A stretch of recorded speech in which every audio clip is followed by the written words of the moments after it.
students also. ठीक है. New product development means to develop and launch a new product in market. ठीक है. There are 8 basic stages in new product development. These stages are enlisted here. You can say first one is idea generation, second is idea screening, third is concept development and testing, then marketing strategy development, then business analysis, then product development, then market testing, and then commercialization. We will take one by one all these steps in detail. Here a flow chart is given about all these steps. You can see here, first of all, idea generation. Idea generation means, is the idea worth considering? Means whether the idea is of use, worth or not, है ना. यानी idea जो हम generate कर रहे हैं वो idea जो है वो आगे चल के प्रोडक्ट में डेवलप करने लायक है भी या नहीं. If yes, then we will proceed to second step, and if no, we will drop the idea. Then second step of new product development, this is idea screening. Idea screening means out of various ideas, out of many ideas, we have to sort out some very surviving ideas or very promising ideas, यानी कि जो हमको मतलब लगता है कि हाँ ये आगे जाके बहुत ही सक्सेसफुल होंगे, तो इसको बोलते हैं आइडिया स्क्रीनिंग. यानी is the product idea compatible with company objectives, strategies and resources. यानी कि जो हमारा प्रोडक्ट का आइडिया है क्या वो कंपनी के ऑब्जेक्टिव्स के साथ, कंपनी की स्ट्रेटजीज के साथ और कंपनी के रिसोर्सेज, मतलब वो हमारे लिए अफोर्डेबल है या नहीं, वो आगे चल के यूजफुल है या नहीं, वो कंपनी के ऑब्जेक्टिव्स को फुलफिल कर पाता है या नहीं. ये सारी चीजों के साथ हम आइडिया को स्क्रीन करते हैं. जैसे आप लोग की स्क्रीनिंग होती है या फिर कॉम्पिटिटर्स की स्क्रीनिंग होती है पार्टिसिपेंट्स की किसी भी कॉम्पिटिटिव एग्जाम में, just like that we do idea screening. तो अगर आइडिया स्क्रीनिंग के बाद ये चीजें कंपेटिबल हैं, ये जो आइडिया है ये कंपेटिबल है हमारे ऑब्जेक्टिव्स के साथ, हमारी स्ट्रेटजीज के साथ और हमारे रिसोर्सेज के साथ, तब तो हम we switch to next level और we drop the idea. तो यहाँ पे अगर yes हो जाता है तो फिर हम नेक्स्ट लेवल की ओर बढ़ जाते हैं, नेक्स्ट स्टेज या next step of new product development. Next step is concept development and testing. Concept development and testing is the stage where we develop detailed account of written concept of the idea. यानी कि हम अभी product को physically नहीं बनाते हैं, उसका पूरी मॉर्फोलॉजी यानी स्ट्रक्चरल उसका जो भी है या उसकी जितने भी एट्रीब्यूट्स हैं या फीचर्स हैं, वो सारी चीजें एक डॉक्यूमेंटेड फॉर्म में उसको हम उस प्रोडक्ट को डेवलप करते हैं. और उस डॉक्यूमेंटेड फॉर्म को पूरे को हम टेस्टिंग भी करते हैं कस्टमर्स के साथ कि whether they will purchase this type of product और नॉट. मतलब हम फीडबैक लेते हैं कस्टमर से, उनको बताते हैं कि इसमें ये फीचर्स रहेंगे, ये प्रोडक्ट हम ऐसा बनाने जा रहे हैं. तो इस तरह से हम उसका एक समझ लो ब्लूप्रिंट तैयार करते हैं उस प्रोडक्ट का, जो कि कहलाता है कॉन्सेप्ट डेवलपमेंट.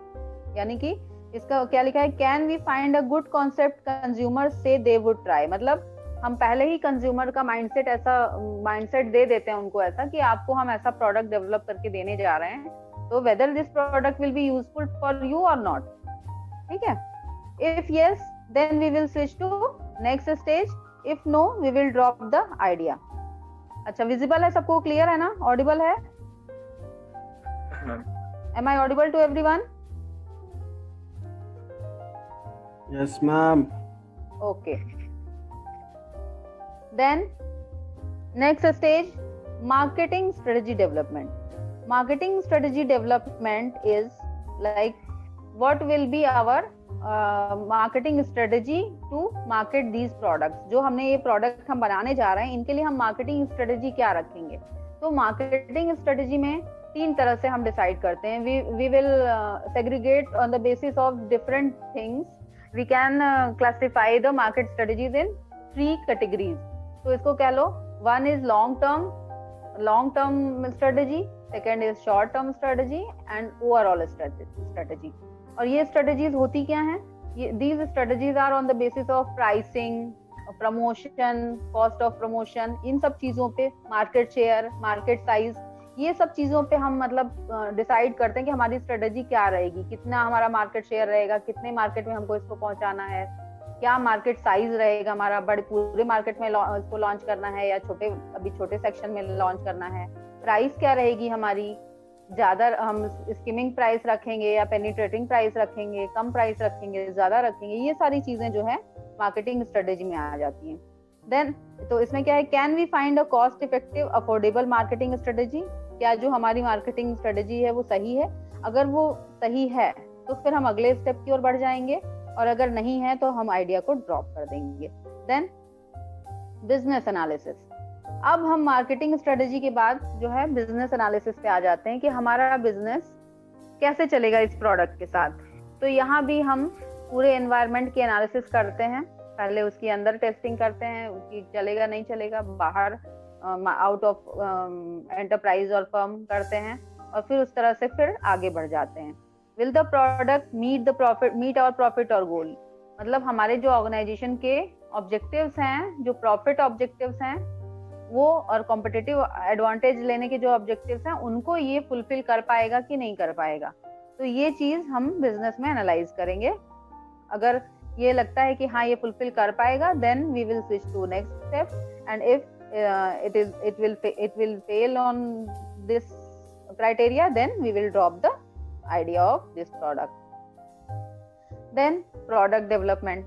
अब जाके आता है, जब हमने ये सारी चीजें कागजी कर ली, ये डॉक्यूमेंटेड चीजें जब हमने कर ली, तब जाकर के आता है product development. Means development of physical product, यानी जो हमने अभी तक सारी चीजें कर ली, इसके बाद अब हम सही में प्रोडक्ट को बनाएंगे जो कि टच किया जा सके, जिसको कि मतलब यूज किया जा सके. Have we got a technically and commercially sound product, क्या ये जो प्रोडक्ट हम डेवलप कर रहे हैं इसमें हमको ये देखना है कि क्या ये प्रोडक्ट जो है हम टेक्निकली और इकोनॉमिकली जो है साउंड है, यानी कि हमारे यूज का है, कस्टमर के यूज का है. If yes, then we will switch to next step, and if no, we will drop the idea. Then market testing. अब एक बार प्रोडक्ट जब बन जाता है तो उसको डायरेक्ट लॉन्च नहीं किया जाता, उसको मार्केट में टेस्ट किया जाता है, उसकी मार्केट की टेस्टिंग होती है. Have product sales met expectations, क्या वो प्रोडक्ट की सेल्स जो है वो एक्सपेक्टेशंस को फुलफिल कर रही है. If yes, then we will switch to next step. If no, तब फिर क्या करते हैं, तो फिर प्रोडक्ट डेवलपमेंट वाली स्टेज में उस आइडिया को वापस भेज देते हैं, और फिर वहां पे कुछ इम्प्रूवमेंट वगैरह करके फिर से प्रोडक्ट बना करके फिर मार्केट टेस्टिंग करते हैं. और अगर वहां नहीं भेजा जाना है, लगता है कि नहीं ये आगे काम नहीं कर पाएगा ये आइडिया, तो फिर आइडिया को ड्रॉप कर देते हैं. देन मार्केट टेस्टिंग के बाद कमर्शियलाइजेशन. अब जब एक बार हमारा प्रोडक्ट बन गया, हमने मार्केट में टेस्ट भी कर लिया कि हाँ ये प्रोडक्ट चलने लायक है, फिर हम उसके बाद उसको कमर्शियली लॉन्च कर देते हैं, और उसके बाद उसके लिए उस फ्यूचर प्लान्स को देखते हैं कि और इसमें क्या इम्प्रूवमेंट हो सकते हैं, और अगर वो नहीं चल रहा है तो फिर उसको वापस उसको मॉडिफाई करते हैं, और फिर उसके बाद फिर से वो कमर्शियलाइज करते हैं, और अगर उसके बाद भी नहीं लग रहा है कि वो चल पा रहा है तो फिर उसको फिर वापस आइडिया को ड्रॉप कर देते हैं, फिर वो प्रोडक्ट आगे नहीं बनाते हैं, फिर नेक्स्ट न्यू आइडिया पे काम करते हैं. तो this is overall procedure of new product development, procedure of new product development. ठीक है, तो ये हो गया आपका पूरा फ्लो चार्ट. अब हम इस एक स्टेप को डिटेल में डिस्क्राइब करेंगे, डिस्कस करेंगे, क्योंकि एक एक स्टेप जो है उसमें भी बहुत सारे सब स्टेप्स छिपे हुए हैं. Now first stage, idea generation. Idea generation के लिए आपको जानना पड़ेगा, you have to know that where and how we can generate idea. आपको आइडिया कहाँ कहाँ से मिलेगा. तो सबसे पहले तो इंटरनल सोर्सेज और external sources. These sources of idea are divided into two parts, internal as well as external. Internal idea sources मतलब research and development department, employees, जो employees itself हैं department के, और उनकी जो R&D टीम है वो सब जो है वो न्यू प्रोडक्ट डेवलप करने की आइडियाज को देती है, और उस हिसाब से उनको इसीलिए रखा गया है, और उनको उस हिसाब से उसके लिए पे भी किया जाता है, रिवॉर्ड किया जाता है. Then external idea sources. External idea तो पता है सबसे अच्छे जो सोर्स है वो कस्टमर है. कस्टमर को क्या चाहिए, कैसा चाहिए, वो बताता है. दूसरा कॉम्पिटिटर. अगर आपका कॉम्पिटिटर भी उस टाइप से प्रोडक्ट्स को डेवलप कर रहा है तो उससे भी आपको पता चलता है. Then distributors and suppliers. Distributors और सप्लायर्स जो हैं वो भी कस्टमर्स के डायरेक्ट टच में रहते हैं, इसलिए उनको भी पता होता है कि what is demand, what is current scenario demand, या कस्टमर को अभी क्या चाहिए. तो वो लोग भी आपके लिए अच्छे सोर्सेज हो सकते हैं for idea generation. Then competition, यानी कि कॉम्पिटिटिव प्रोडक्ट्स की स्टडी और एनालिसिस के थ्रू आपको आइडिया मिल सकता है. देन मतलब मीन्स कोई प्रोडक्ट है आपके कंपटीटर का जो बहुत अच्छा चल रहा है, आपको लगा कि आप उसको एनालाइज करके आप उससे भी अच्छा कुछ मॉडिफाइड प्रोडक्ट बना सकते हो, तो वहां से आपको आइडिया मिल गया. Then marketing channel and their staff. जो भी आपके डीलर्स, डिस्ट्रीब्यूटर्स, एम्प्लॉइज ये लोग होते हैं, ये लोग आपको अच्छे आइडिया दे सकते हैं. Then crowd sourcing. Crowd sourcing का मीनिंग है कि आप जो क्राउड कस्टमर्स हैं उनसे direct feedback, open innovative new product idea programs मतलब इस तरह से कर लेते हैं कि उनसे आप रैंडमली आप उनसे पूछ लीजिए, आप उनसे कुछ क्वेश्चनर भरवा लीजिए, फीडबैक फॉर्म भरवा लीजिए कि आपको इस तरह का चाहिए, क्या इस तरह का प्रोडक्ट अगर लॉन्च होता है तो आपको कैसा चाहिए, या उसमें और आपको क्या फीचर्स चाहिए. तो इस टाइप से क्राउड सोर्सिंग होती है. तो these are sources of idea generation. Means internal and external. Internal में आपके R&D, employees, senior top management, ये सब आ जाएंगे. एक्सटर्नल में customers, competitors, distributors, suppliers and mainly crowd sourcing भी कस्टमर्स में ही आ जाएगा एक तरह से. Then idea generation techniques. Ideas कैसे जनरेट होते हैं. आइडियाज में भी generated using some creative techniques such as attribute listing. List out major attributes of a product. Modify each attribute in search of an improved product. यानी कि आपको जो किसी प्रोडक्ट में जो पोटेंशियल एट्रीब्यूट्स हो सकते हैं, यानी जो पोटेंशियल फीचर्स चाहिए, उनकी आप एक लिस्टिंग कर लीजिए और उन सबसे लेस एक प्रोडक्ट तैयार करने की सोचिए. Then forced relationship. सपोज आपको एक ही चीज में 2-3 तरह के फीचर्स चाहिए, आपको फोन में 2-3 ऐसे फीचर चाहिए जो कि आपको अलग अलग गजेट्स में, अलग अलग डिवाइसेस में मिलते हैं, तो आप उनको जो है सोचोगे कि मैं इनको कुछ ऐसा कंबाइन करके कुछ ऐसा असेंबल करूं कि ये सारे काम मेरे एक ही डिवाइस से हो जाए. तो उसको बोलते हैं फोर्स्ड रिलेशनशिप. जैसे for example fax plus telephone plus table display, इन तीनों को मिला करके अगर कोई एक ऐसा गजेट हो जो कि तीनों काम करें, तो फिर यहाँ पे आप इसको फोर्स्ड रिलेशनशिप कहेंगे. Then morphological analysis. मॉर्फोलॉजिकल का मतलब होता है, मॉर्फोलॉजी जो है वो बेसिकली बायोलॉजिकल टर्मिनोलॉजी है बायोलॉजी की. इसका मतलब होता है स्ट्रक्चरल. मतलब किसी जो भी आपका प्रोडक्ट है उसके स्ट्रक्चर से अगर आप उसको एग्जामिन करते हैं और उसके जो भी एट्रीब्यूट्स हैं उनको स्टडी करते हैं, तो उसको बोलते हैं मॉर्फोलॉजिकल एनालिसिस. जैसे मोपेड है तो वो मोटराइज्ड भी है और स्ट्रॉन्गर देन साइकिल है, इसलिए कन्वीनियंट है, इकोनॉमिकल है, एफर्टलेस है. ठीक है. अगर उसकी जगह मोटरसाइकिल है तो वो ज्यादा भारी होगी, साइकिल होगी तो वो उसको मैनुअली चलाना पड़ेगा. तो इस तरह से जब आप स्ट्रक्चर वाइज उसको एनालाइज करते हैं, then it is called morphological analysis. Then customer need and problem identification. For this purpose, we can do market researches on customers to determine their needs, and wherever customer is satisfied, it is product is running currently, but if customer gets dissatisfied, it can be a source of idea generation for us. अगर customer कहीं पे जाके dissatisfied होता है तो वहां पे हमको कुछ नई चीज जानने को मिल सकती है कि अगर प्रोडक्ट कस्टमर को ऐसा प्रोडक्ट मिला होता तो शायद वो सेटिस्फाइड होता. Then it can be also a good source of idea generation. For example, Dettol used to burn, hence came Savlon. मतलब Dettol से जलन होती थी, फिर Savlon जो है जो कि जलन का होता है. Then brainstorming. Brainstorming is a tool used in quality management.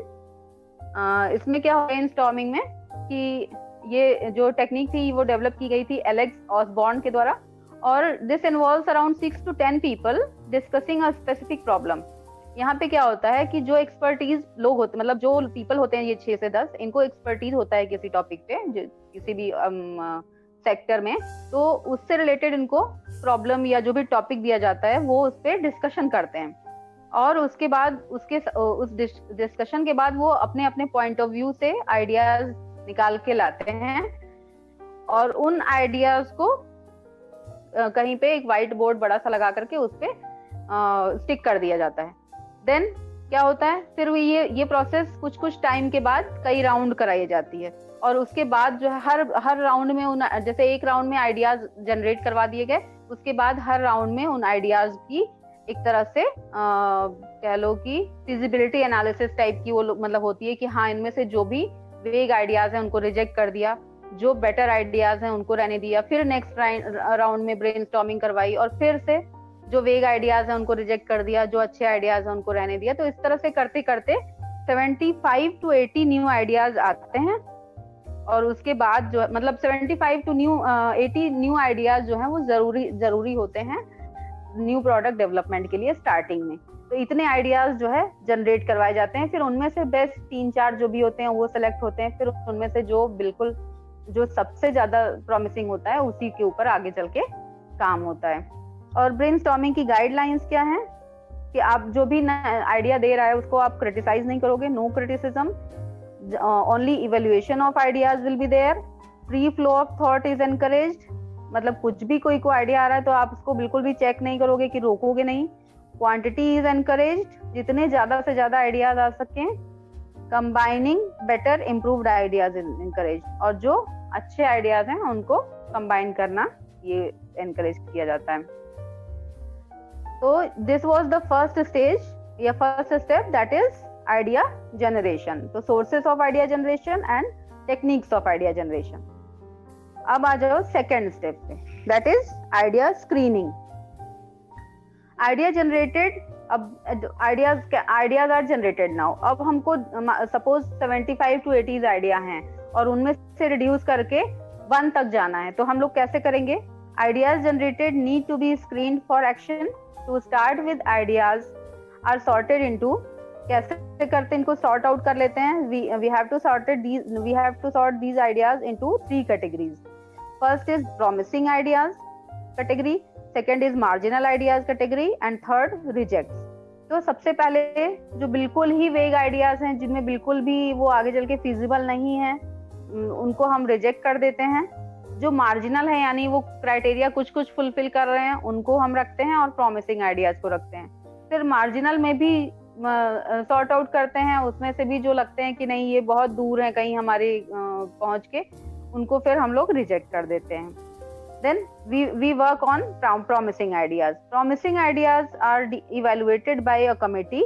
Surviving promising ideas are screened through a process.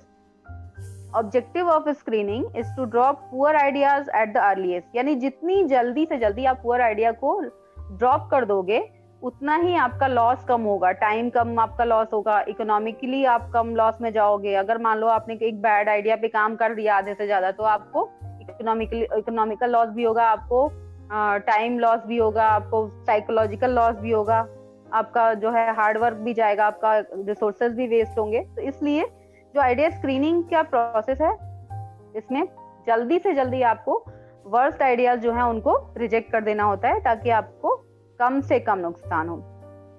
Ideas are screen using product idea rating process. अब इन आइडियाज को हम लोग कैसे स्क्रीन करते हैं? यहाँ पे प्रोडक्ट आइडिया रेटिंग होती है।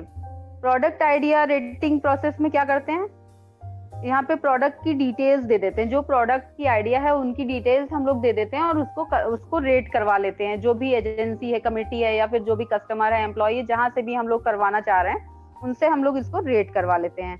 Suppose product idea, who is target market, यानी कौन कौन होंगे, बच्चे होंगे, यंगस्टर्स होंगे, ओल्ड एज वाले होंगे, कौन होंगे, हु इज और आर कॉम्पिटिटर्स, हमारे कॉम्पिटिटर्स कौन है, estimate of market size, market कितना बड़ा होगा, प्रोडक्ट प्राइस, प्राइस कैसा होगा, डेवलपमेंट टाइम या कॉस्ट कितनी लगेगी, manufacturing cost, rate of returns, ये सारी चीजों पे हम लोग फीडबैक ले लेते हैं, रेटिंग करवा लेते हैं। Then ideas are evaluated against a set of criteria. अब हमने रेट करवा लिया इनको, देन हम लोग ने हमारी जो ऑर्गेनाइजेशन है उसके खुद के एम्प्लॉयज ने भी रेट किया, उनके डीलर्स ने, डिस्ट्रीब्यूटर्स ने, सब ने रेट किया। देन हम उसको किससे करते हैं कंपेयर? एक सेट ऑफ क्राइटेरिया बना लेते हैं कि अगर इससे ज्यादा होगा तभी हम उसको जो है अप्रूव करेंगे। तो हम उस क्राइटेरिया के अगेंस्ट उसको इवेलुएट करते हैं। उसके बाद हम लोग क्या क्या देखते हैं? Does product meet a need, क्या ये प्रोडक्ट जो है वो हमारी जरूरत को पूरा कर रहा है? Would it offer superior value और प्राइस परफॉर्मेंस, क्या ये हमको जो है जितना प्राइस के अकॉर्डिंग है उतना परफॉर्मेंस दे रहा है? Can it be distinctly positioned advertised, क्या ये बहुत अच्छे से लोगों के माइंड में इसका सेटअप बन रहा है, पोजीशन हो रही है इसकी positioning? Fit with companies objective, strategies and resources team, company के जो ऑब्जेक्टिव्स, रिसोर्सेज और स्ट्रेटजीज है उनके साथ ये फिट बैठ रहा है। अब यहाँ पे जो ये फिटमेंट है इसके लिए क्या क्या क्राइटेरियाज हैं? Profit objective, sales objective, sales growth objective and customer goodwill objective, ये सारी चीजों के ऊपर इसको रेट करवाते हैं। इसके बाद जो है इसको वेटेड इंडेक्स मेथड से रेट करवाते हैं। तो इसमें जो है ये आपको मेथड्स इतना नहीं लिखना है, केवल आपको नाम पता होना चाहिए और इसमें होता क्या है ये आपको पता होना चाहिए। जैसे फॉर एग्जांपल यहाँ पे वेटेड इंडेक्स मेथड है, डव सोप के लिए इन्होंने इसको वेटिंग दिया है, तो इसको टोटल वेटेज 1 होगा और 1 के अकॉर्डिंग जो है इन्होंने रिलेटिव वेट दिए हैं इनको। जैसे कि सुपीरियर या यूनिक प्रोडक्ट है, हाई परफॉर्मेंस है, हाई मार्केटिंग सपोर्ट है, इन्होंने इसके एट्रीब्यूट्स ले लिए हैं, रिक्वायरमेंट्स ले लिए हैं, लैक ऑफ स्ट्रॉन्ग कंपटीशन है और इनको वेटेज दे दिया है। अब इसको वेटेज जो है 1 टोटल होना चाहिए, बट रेटिंग जो आई है आपकी ये वेटेज जो है इनका दिया हुआ है और ये रेटिंग जो है ये करवाई गई है। जब दोनों को हमने कंपेयर किया तो दोनों का टोटल एक का तो 1 ही है, क्योंकि ये स्टैंडर्ड क्राइटेरिया है, रिलेटिव वेट्स जो हैं, और ये जो रेटिंग है इसमें 0.61 से जब ज्यादा होगा या 0.61 तक होगा वेटेज इसका, तभी हम इस प्रोडक्ट को अप्रूव करेंगे, अदरवाइज हम इसको ड्रॉप कर देंगे। और यहाँ पे ओवरऑल ये रेटिंग में जो है इसके ग्रेड दे दिए हैं कि 0 से 0.3 तक जो है पुअर है, 0.31 से 0.6 तक फेयर है, 0.61 से 0.8 तक जो है गुड है और 0.81 प्लस जो है वो एक्सेलेंट है। तो 0.61 तक अगर हमारा प्रोडक्ट ले आता है, मतलब उसको टोटल मिल जाता है वेटेज रेटिंग में, तो फिर हम इस प्रोडक्ट को आगे बना सकते हैं। क्लियर है सबको? ओके, तो ये 2 स्टेप समझ में आए, idea generation and idea screening. अब स्टेज 3 पे बढ़ते हैं। स्टेज 3 हो जाता है concept development and testing. Concept development का मतलब है कि अभी हमने प्रोडक्ट को बनाया नहीं है फिजिकली, अभी हम केवल उसका कॉन्सेप्ट डेवलप कर रहे हैं। कैसे? On paper. Attractive idea should be refined into listable product concept. ठीक है, अब उसमें से जो आइडियाज स्क्रीन होके निकले हैं हम उन पे अब काम करेंगे। तो first, product ideas, possible product that company में ऑफर टू द मार्केट, यानी प्रोडक्ट आइडियाज वो हमने ले लिए हैं जो कि कंपनी ऑफर कर सकती है मार्केट को। Then product concept.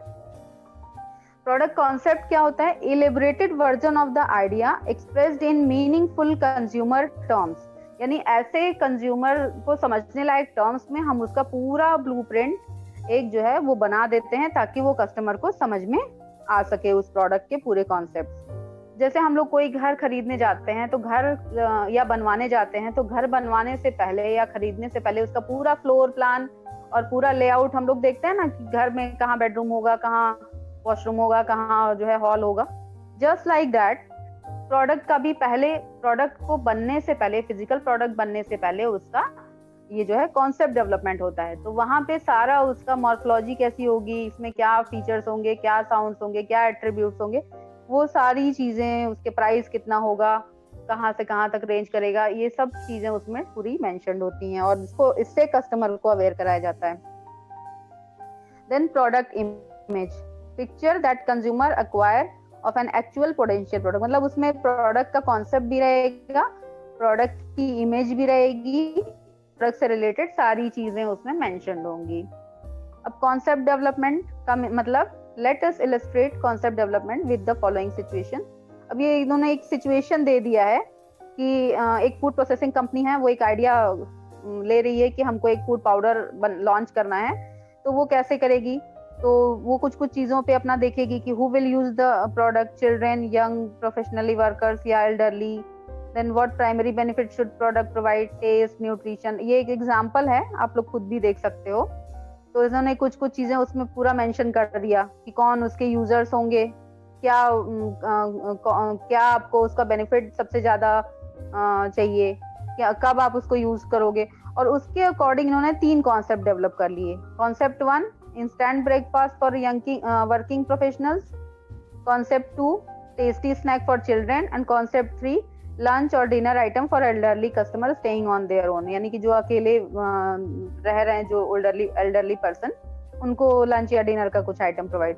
तो इस तरह से इन्होंने 3 कॉन्सेप्ट डेवलप कर लिए और उसी के अकॉर्डिंग इन्होंने उसको जो है कैटेगरी वाइज पूरा डिस्क्राइब कर दिया कि क्या क्या चीजें हम उसमें प्रोवाइड करेंगे, और उसके हिसाब से उसका ये प्रोडक्ट पोजीशनिंग मैपिंग वगैरह कर दी। ये जब हम लोग पोजीशनिंग पढ़ेंगे तो उसमें थोड़ा बहुत पढ़ेंगे, इसका कोई काम अभी नहीं है आप लोग।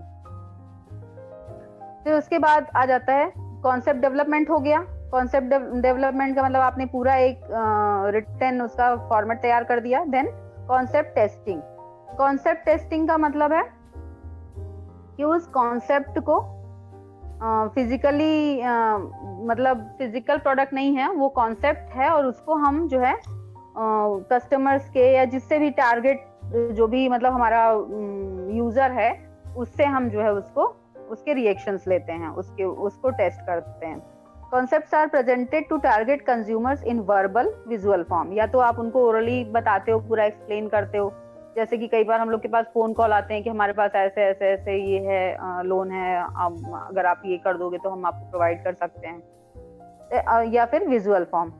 After receiving this information, researchers measure product dimensions by having consumers respond to questions like these. जैसे कुछ क्वेश्चंस भी उसमें कस्टमर से पूछ सकते हैं, कम्युनिकेबिलिटी एंड बिलीवेबिलिटी। तो उसमें क्या है, are the benefits clear to you and believable, यानी जो हमने आपको बताया कि हमारा प्रोडक्ट ये चीजें आपको प्रोवाइड करेगा, ये परफॉर्मेंस देगा, क्या आपको ये समझ में आया और आप उस पर बिलीव करते हैं। If the scores are low, the concept must be refined और रिवाइज्ड। अगर इसमें अच्छा रिस्पॉन्स नहीं मिलता है कस्टमर का, तो हम क्या करेंगे, हम उन कॉन्सेप्ट को या तो रिफाइन करेंगे, फिर से मॉडिफाई करेंगे, रिवाइज करेंगे। Need level, do you see this product solving a problem और फुलफिलिंग और filling a need for you. क्या ये आपके लिए, मतलब कस्टमर से हम लोग ये सारी चीजें पूछते हैं कि क्या ये प्रोडक्ट आपकी नीड्स को फुलफिल करता है। अगर उनकी नीड्स बहुत स्ट्रॉन्गर हैं तो फिर वो हाईली एक्सपेक्टेड प्रोडक्ट बन जाएगा, उसको जल्दी से जल्दी बनाने का मतलब बनाने में फायदा है। इसी तरह से गैप लेवल, कि अदर जो प्रोडक्ट्स हैं जो आपकी जो अभी आप करंटली यूज कर रहे हो, उससे इस प्रोडक्ट में गैप ज्यादा है, ये आपको ज्यादा बेनिफिशियल लग रहा है। परसीव्ड वैल्यू, जो आप जितना आप प्राइस पे कर रहे हो उसके हिसाब से आपको इस प्रोडक्ट की वैल्यू अच्छी समझ में आ रही है। परचेज इंटेंशन, आप इसको डेफिनेटली खरीदोगे, प्रोबेबली खरीदोगे, प्रोबेबली नहीं खरीदोगे, डेफिनेटली नहीं खरीदोगे। तो इस तरह से कस्टमर से ये सारी चीजें हम लोग इनका आंसर ले लेते हैं कि हमारा प्रोडक्ट कहाँ तक कस्टमर्स के बीच में सक्सेसफुल हो पाएगा। User targets, purchase occasions, purchasing frequency, who would use this product, when and how often, कब कब यूज होगा, कैसे यूज होगा, कितनी बार यूज हो सकता है, अदर देन मेन यूज कुछ सेकेंडरी यूजेस भी आपको समझ में आते हैं क्या। तो ये सारी चीजें हम जो है अपने कॉन्सेप्ट को कस्टमर को पूरा बता करके, इलस्ट्रेट करके, और तब उससे हम ये सारी इंफॉर्मेशंस ले लेते हैं अपने प्रोडक्ट के बारे में। Okay, clear. Stage 3। Hello ma'am. हाँ बेटा, मीटिंग का टाइम आउट होने वाला है, तो कुछ देर बाद हमको फिर से उसी लिंक से फिर से एक बार अनाउंस कर दो कि सब लोग, हाँ एक बार अनाउंस कर दो कि सब लोग फिर से ज्वाइन कर लेंगे। ठीक है, उसी लिंक से फिर से ज्वाइन करना पड़ेगा। हाँ स्टूडेंट्स, मीटिंग टाइम ओवर होने को है, तो अभी जैसे ही ओवर होगा आप सब लोग फिर से ज्वाइन कर लेना। मैम मैं ओवर कर देता हूँ तो नया टाइम स्टार्ट हो जाएगा। हाँ ओवर कर दो, फिर नहीं तो बीच में अचानक से रुक जाएगा। यस मैम, उसी लिंक से आना है वापस। Subscribe now and press the bell icon. Never miss an update.